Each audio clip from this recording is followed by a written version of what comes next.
You wake up to a world that no longer exists. The air is sharp. Your breath forms thick clouds in the early light.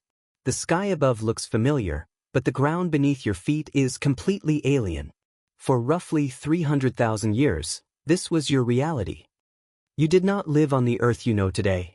You lived on a wilder planet. You lived on an unrecognizable world. What did it actually look like? You stand on a vast grassy plain. You look toward the horizon. There is no ocean in sight. The wind blows through the tall reeds. Today, modern maps call this space the North Sea. But right now, you are standing in the heart of Doggerland. In the early 2000s, a landscape archaeologist named Vincent Gaffney began mapping this lost world. He used seismic data collected by oil companies to reveal the hidden topography of the ocean floor. He found ancient river valleys. He found rolling hills. He found petrified forests hidden beneath the cold ocean waves. Doggerland was not merely a temporary land bridge connecting Europe to Britain.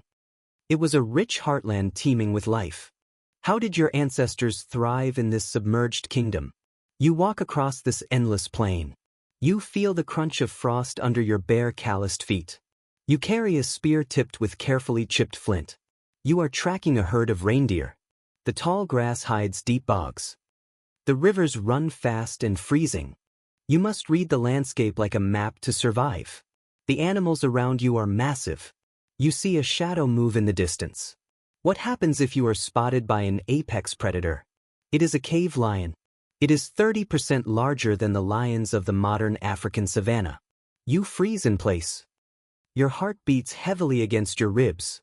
You wait for the wind to change direction. You do not want the predator to catch your scent.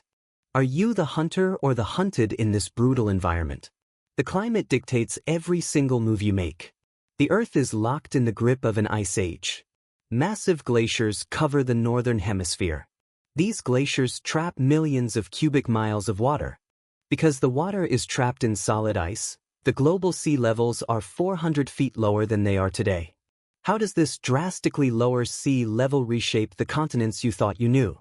You can walk from modern France to modern England without getting your feet wet. The English Channel does not exist. It is a massive dry valley carved by ancient rivers. You migrate across this land with the changing seasons. You follow the mammoth herds. You follow the reindeer. You carry everything you own on your back. You wear thick furs scraped clean of fat and stitched together with animal sinew. Your body is constantly burning calories to keep warm. You need to consume vast amounts of animal fat just to survive the freezing nights.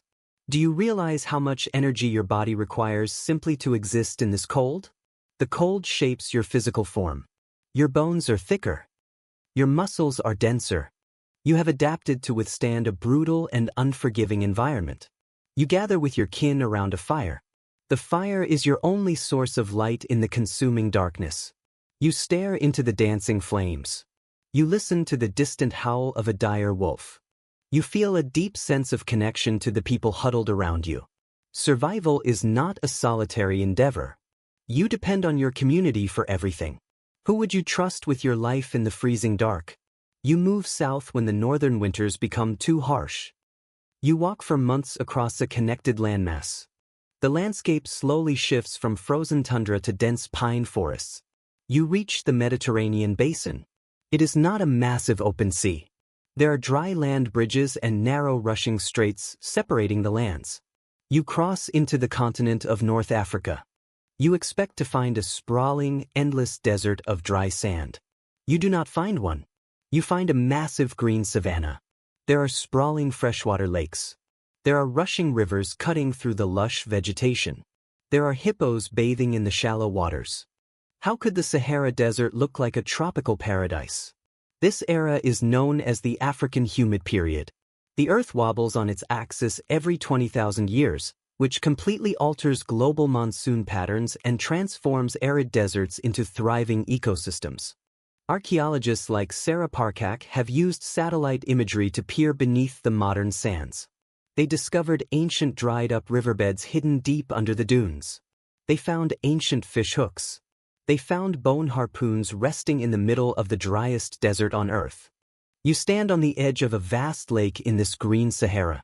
You cast a carved bone hook into the water. You pull out a massive catfish to feed your family. The air is heavy with thick humidity. The sky is dark with rolling rain clouds. Can you imagine the Sahara as a vibrant, echoing jungle? You build a shelter out of woven reeds near the water. You listen to the sounds of millions of migrating birds. You watch massive herds of antelope graze on the tall green grass. Your life here is abundant. You do not have to travel far to find food. You gather wild grains and sweet roots. You hunt small game in the dense brush. You have time to rest. You have time to talk with your elders. You have time to observe the movement of the stars. What stories do you tell around the fire when your stomach is full? Your understanding of the world is deeply tied to the land. You know the medicinal properties of every plant. You know the exact mating seasons of the animals you hunt. You know how to read the clouds to predict a coming storm. This knowledge is not written down in any book. It is memorized. It is passed down through generations in the form of complex oral traditions and songs. You carry a vast library of ecological data inside your mind. Do you think modern humans possess this same level of environmental awareness? You travel further south across the sprawling continent. You reach the extreme southern coast of Africa. You sit inside the dark, cool shelter of Blombo's cave. You look out toward the ocean. The water is miles away.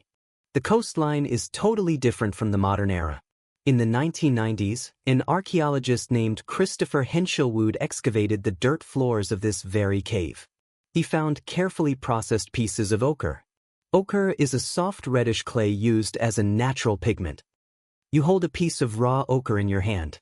You rub it against a hard stone. You mix the bright red dust with rendered animal fat and bone marrow. You are making paint. Why do you spend precious energy creating this colorful mixture? You draw a deliberate cross-hatch pattern on a small marine shell. You are creating art. You are storing complex information outside of your physical brain.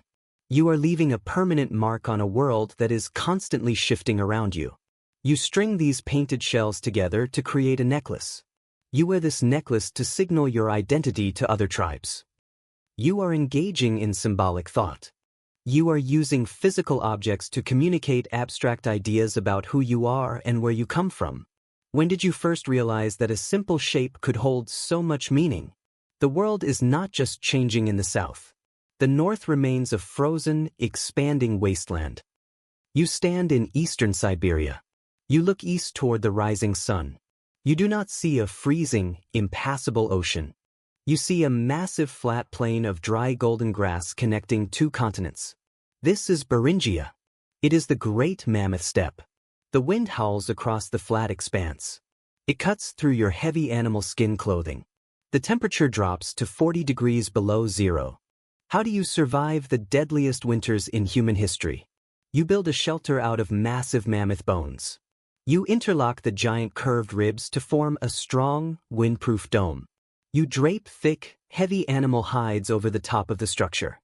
You use large rocks to pin the hides tightly to the frozen ground. You huddle inside around a small smoking fire. You burn dried animal dung because there are absolutely no trees to be found on this harsh steppe. You rely on the dense layers of fat you accumulated during the short summer. You sew your garments with bone needles to ensure they are completely airtight. Every single calorie matters.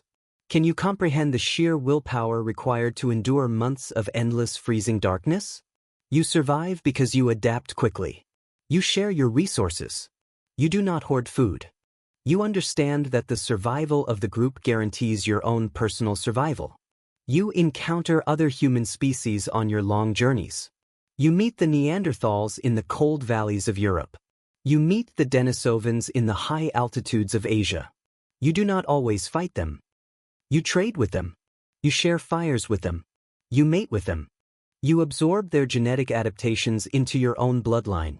Did you know that fragments of their ancient DNA still exist inside your modern body today?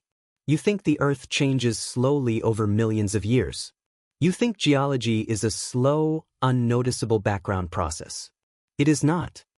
The end of the Ice Age was incredibly violent. The massive ice sheets began to melt rapidly. The oceans rose at a terrifying speed. This was not a slow, imperceptible creep. It was a catastrophic flood. Geologists call this sudden and devastating event meltwater pulse 1A. The global sea level rose several meters in a single human lifetime. You watched your ancestral hunting grounds disappear under the rising waves. You watched the familiar rivers turn into swallowing oceans. You had to pack up your camp and move to higher ground.